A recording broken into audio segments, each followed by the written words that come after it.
بسم اللہ الرحمن الرحیم وصلی اللہ علی النبی الکریم اما بعد۔ گزشتہ کل باب چل رہا تھا دجال کا، قیامت کی علامات کبریٰ، اشراط کبریٰ میں سے جو قیامت کے قریب ہونے کی علامات ہیں ان میں سے ایک بہت بڑی علامت خروج دجال بھی ہے۔ اب ہم گفتگو کریں گے دجال کے سلسلے میں۔ سب سے پہلے تو یہ کہ دجال کون ہے۔ دجال بنی آدم کی نسل میں سے ہی ہوگا، کوئی الگ ذات میں سے نہیں ہوگا، نہ جناتوں میں سے ہوگا، نہ ملائکہ میں سے نعوذ باللہ ہوگا۔ اللہ تعالیٰ نے اسے ایسی طاقت بخشی ہے جو انسانوں میں سے کسی کو نہیں دی۔ اللہ رب العزت اس کی طاقت کے ذریعے لوگوں کے ایمان کا امتحان اور آزمائش کرنا چاہتے ہیں۔ حضور صلی اللہ علیہ وسلم نے ہمیں خبردار کیا ہے، بخاری کی روایت میں ہے کہ اس کی پیروی نہ کی جائے۔ ہمیں اس کی خلقی اور خلقی صفات بتلائی ہیں جن کے ذریعے ہم اس کو پہچان سکتے ہیں۔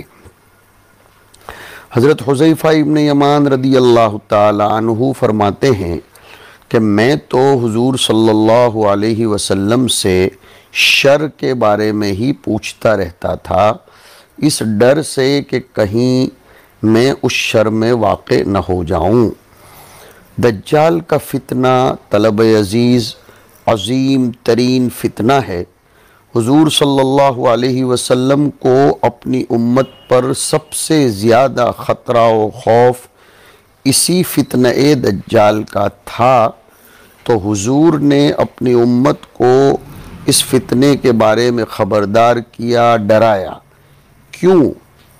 سنیے، اس لیے کہ دجال کے پاس اللہ کی طرف سے ابتلاءً و امتحاناً ایسا پاور ہے کہ جس سے وہ لوگوں کے دلوں میں شکوک و شبہات پیدا کر سکتا ہے، بلکہ وہ یہاں تک دعویٰ کرے گا کہ میں رب العالمین ہوں۔ لہذا ہمیں اس کی صفات اور اس سے بچنے کے راستے جان لینے چاہیے اور نسلم بعد نسلین بتاتے رہنا چاہیے تاکہ ہم اس کے شر سے محفوظ رہیں۔ دجال کو مسیح الدجال بھی کہا جاتا ہے، اس لیے کہ اس کی بائیں آنکھ مری ہوئی ہوگی جس سے وہ کانا ہوگا۔ عربی میں مسیح مری ہوئی چیز کو کہتے ہیں۔ مسیح کا معنی یہ بھی لکھا گیا ہے کہ وہ پوری زمین کی سیر کرے گا، جس کی وجہ سے اسے مسیح کہا گیا۔ تو وہ ممسوح العین ہوگا، اس کی دائیں آنکھ اس کی بائیں آنکھ مری ہوئی ہوگی، سپاٹ ہوگی۔ یا تو وہ ماسح کے معنی میں مسیح کو لے لیجئے کہ وہ پوری زمین کی سیر کرے گا، اور دجال اس لیے کہا جاتا ہے کہ وہ دجل سے مشتق ہے۔ دجل کا معنی جھوٹ ہے، دجال بھی بڑا جھوٹا ہوگا۔ دجل کاری، دسیسہ کاری کہتے ہیں اردو میں بھی، اس لیے اسے دجال کہا گیا۔ اور جو کوئی جھوٹی بات یا دعویٰ کرے تو اسے بھی دجال کہا جاتا ہے۔ دجال کا سب سے بڑا جھوٹا دعویٰ یہ ہوگا کہ وہ رب العالمین ہے۔ وہ لوگوں کو اپنے اوپر ایمان لانے کی دعوت دے گا۔ اس لیے حضور نے فرمایا کہ دجال کانا ہے اور تمہارا رب تو کانا ہے نہیں۔ دجال کے پاس ایسے حیلے ہوں گے جس سے وہ لوگوں کو گمراہ کرتا پھرے گا۔ دجال ایک عظیم ترین فتنہ ہے، اسی لیے تو ہم نے کل روایت میں پڑھا تھا کہ تمام انبیاء کرام علیہم السلام نے اپنی اپنی امتوں کو دجال کے فتنے سے خبردار کیا ہے۔ حضور نے ہمیں ارشاد فرمایا کہ ہر نماز کے اخیر میں دجال کے فتنے سے اللہ کی پناہ طلب کیا کرو۔ رسول اللہ صلی اللہ علیہ وسلم نے حدیث میں فرمایا ہے 3 علامتیں اگر ظاہر ہو گئیں تو انسان کو اس وقت نیکی کوئی کام نہیں آئے گی سوائے اس کے جو اس نے ان 3 علامات سے پہلے نہ کر لی ہوں۔ وہ 3 علامتیں حضور نے فرمائی، نمبر 1 دجال کا نکلنا، نمبر 2 دابۃ الارض کا نکلنا، وَإِذَا وَقَعَ الْقَوْلُ عَلَيْهِمْ أَخْرَجْنَا لَهُمْ دَابَّةً مِّنَ الْأَرْضِ تُكَلِّمُهُمْ أَنَّ النَّاسَ كَانُوا بِآيَاتِنَا لَا يُوقِنُونَ۔ جلالین میں آپ نے 20ویں پارے میں تفصیل سے اس کو پڑھا ہے۔ نمبر 3 آفتاب کا جانب مغرب سے طلوع ہونا۔ حدیثوں میں آیا ہے آخری زمانے میں عیسیٰ علیہ السلام نازل ہونے کے بعد دجال کو قتل کریں گے۔ عیسیٰ علیہ السلام کے قرآن مجید میں ذکر آنے سے من جملہ دجال کا بھی ذکر سمجھ لیا جائے گا بتبیین و تفصیل و تذکیر حدیث۔ حدیث شریف میں آتا ہے قیامت قائم نہیں ہوگی جب تک کہ اس سے پہلے 10 علامتیں ظاہر نہ ہو جائیں۔ دھوئیں کا اٹھنا، دجال کا نکلنا، دابۃ الارض کا نکلنا، آفتاب کا مغرب سے طلوع ہونا الی آخرہ۔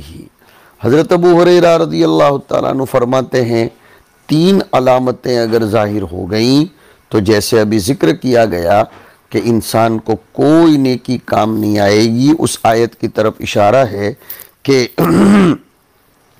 یوم یأتی بعد آیات ربک لا ينفع نفسا ایمانها لم تکن آمنت من قبل او کسبت فی ایمانها خیرا۔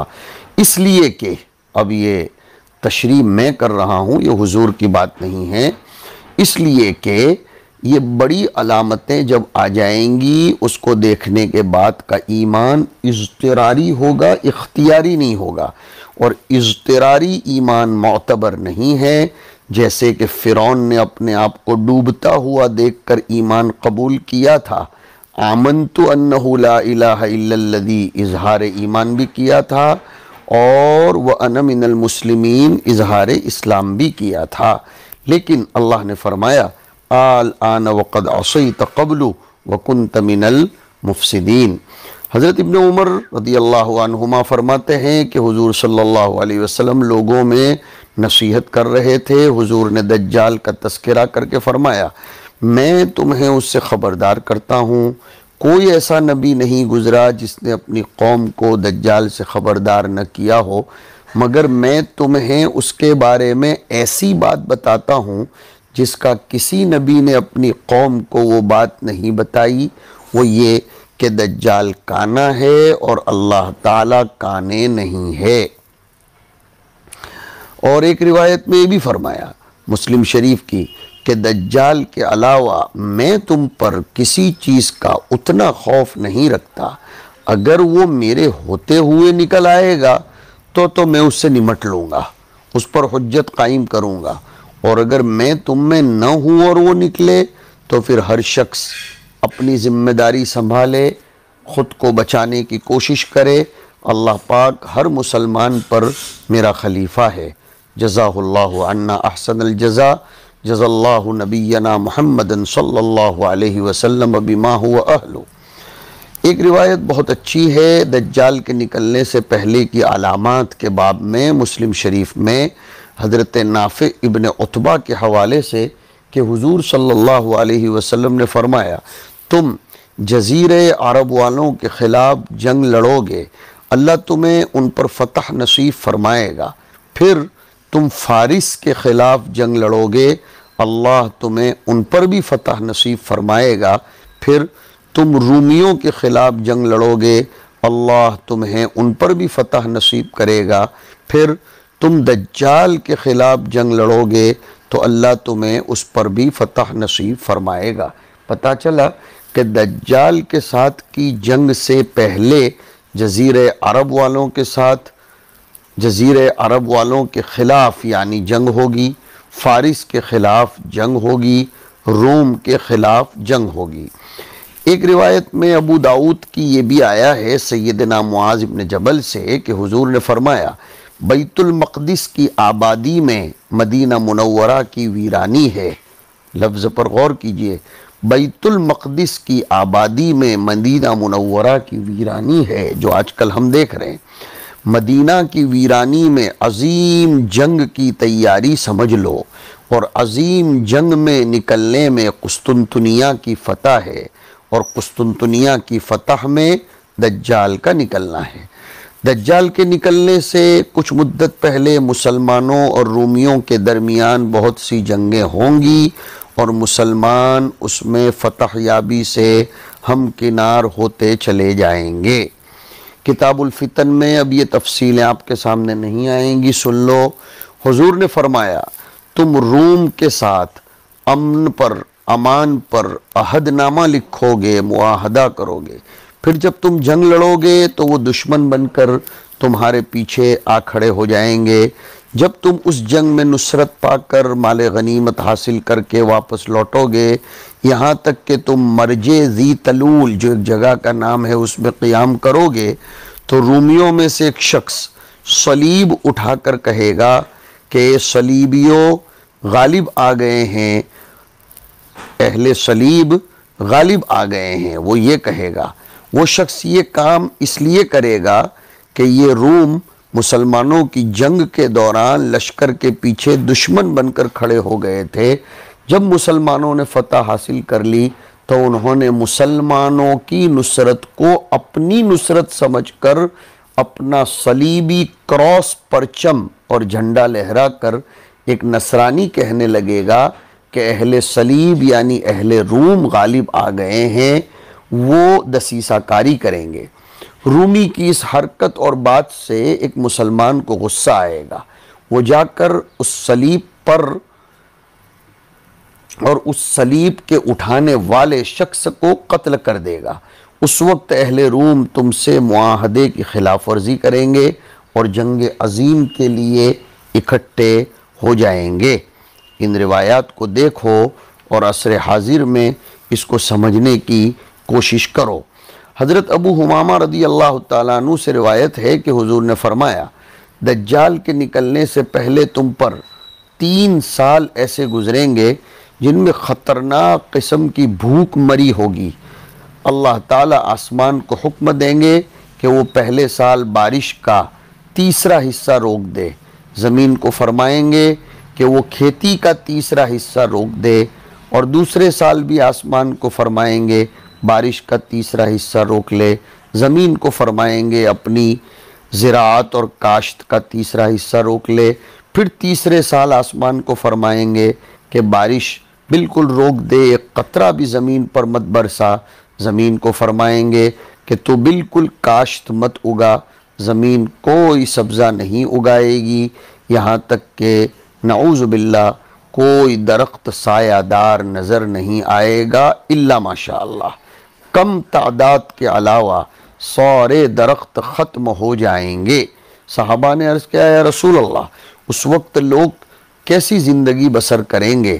نہ بارش ہوگا، نہ پانی ہوگا، نہ کاشت ہوگی، نہ درخت ہوں گے، تو زندگی کیسے بسر کریں گے؟ حضور نے فرمایا لا الہ الا اللہ، اللہ اکبر، الحمدللہ، یہ اوراد اور یہ اذکار انہیں غذا کا کام دیں گے، کھانے کی جگہ کام دیں گے۔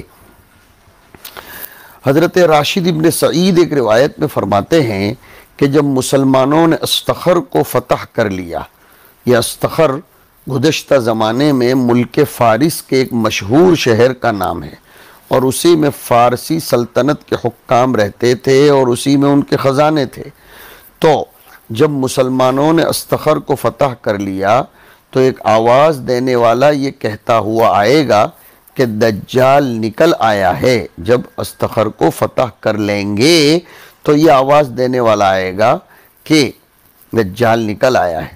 حضرت صعب ابن جثامہ رضی اللہ تعالیٰ عنہ اس آواز دینے والے سے ملے اور اسے کہا کہ اگر تو ایسا نہ کہتا تو میں حضور کی حدیث بتاتا کہ کہ حضور نے فرمایا کہ دجال اس وقت تک نہیں نکلے گا جب تک کہ لوگ اس کا ذکر کرنا چھوڑ دیں، یہاں تک کہ خطبہ اور ائمہ ممبروں پر بھی اس کا ذکر چھوڑ دیں۔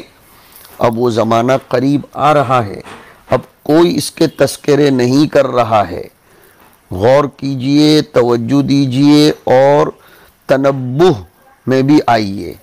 اب میں ذکر کرتا ہوں بہت مختصر، دجال کا ظاہری حلیہ کیا ہوگا، اس کی ظاہری شکل و صورت کیا ہوگی۔ نمبر ایک، دجال پستہ قد ہوگا، چھوٹے قد کا، اس کی چال میں پنڈلیوں کے درمیان فاصلہ زیادہ ہونے کی وجہ سے لڑکھڑائے گا۔ نمبر دو، اس کے سر کے بال نہ ریشمی ہوں گے نہ نرم ہوں گے۔ نمبر تین، اس کے سر کے بال گھنے ہوں گے۔ نمبر چار، اس کی بائیں آنکھ کانی ہوگی گویا انگور کا دانہ ہے، عنبۃ طافیۃ۔ نمبر پانچ، اس کی جلد سفید ہوگی۔ نمبر چھ، کھلی پیشانی والا ہوگا۔ نمبر سات، اس کی دو آنکھوں کے درمیان کاف فا را لکھا ہوگا۔ ایک علامت یہ بھی بتائی گئی اس کی نمبر 8 میں کہ مومن میں سے پڑھا لکھا اور ان پڑھ ان حروف کو بآسانی من جانب اللہ توفیق کے نتیجے میں پڑھ لے گا۔ نمبر 9، دجال بانجھ ہوگا، اس کی کوئی اولاد نہیں ہوگی۔ تو اب اس کو ہم مجموعے کے طور پر یہ کہتے ہیں کہ پستہ قد، موٹی جسامت، بڑے سر والا، دونوں آنکھوں میں عیب، کہ بائیں آنکھ کانی ہوگی انگور کے دانے کی طرح اور دائیں آنکھ پر ابرو لٹکا ہوا ہوگا، اس کے سر کے بال سخت اور گھنے ہوں گے، اس کی جلد مائل بسفیدی ہوگی، دونوں پنڈلیوں کے درمیان فاصلہ ہوگا اور اس کی دونوں آنکھوں کے درمیان کاف فا اور را لکھا ہوگا۔ یہ نکلے گا کہاں؟ دجال حضرت ابو بکر کی روایت کے مطابق زمین کے مشرقی جانب سے نکلے گا، جسے خراسان کہا جاتا ہے، جو آج کے زمانے میں ایران میں واقع ہے۔ بہت سی قومیں اس کی پیروی کریں گی جن کے چہرے موٹے اور گولائی میں ہوں گے۔ دجال کے نکلنے کے بعد اس کی خبر پھیلنے کی ابتدا شام و عراق سے ہوگی۔ حضرت نواس ابن سمعان کی روایت ہے مسلم شریف میں کہ حضور دجال کے متعلق فرماتے ہیں کہ وہ شام اور عراق کی زمین کے درمیان سے نکلے گا، یعنی اس کے نکلنے کی خبر وہیں سے پھیلے گی۔ اب برمودا تکون یا تکون برمودا، اس کے باب میں بھی کچھ لوگوں نے لکھا ہے کہ وہ وہاں سے نکلے گا۔ یہ برمودا تکون کے بارے میں مختصر معلومات اور اس کا محل وقوع یہ ہم آپ کو آنے والی نشست میں، آنے والے درس میں بتلائیں گے۔ تکون برمودا کے متعلق باتیں کرنا ویسے تو ایسا ہے جیسے خیالی واقعات اور نیند سے پہلے کی حکایات ہوں، لیکن ہم اس کو بتا دینا کسی قدر ضروری سمجھتے ہیں۔ تھوڑا سا آپ کو اس کا تعارف کروا دیں گے اور اس کے بعد مزید دجال سے متعلق کچھ معلومات پیش کریں گے تاکہ ہم نسلم بعد نسلن اس کو لوگوں کے سامنے بتاتے چلے جائیں اور ہماری امت اس سے بچ سکے۔ وصلی اللہ علی النبی الکریم۔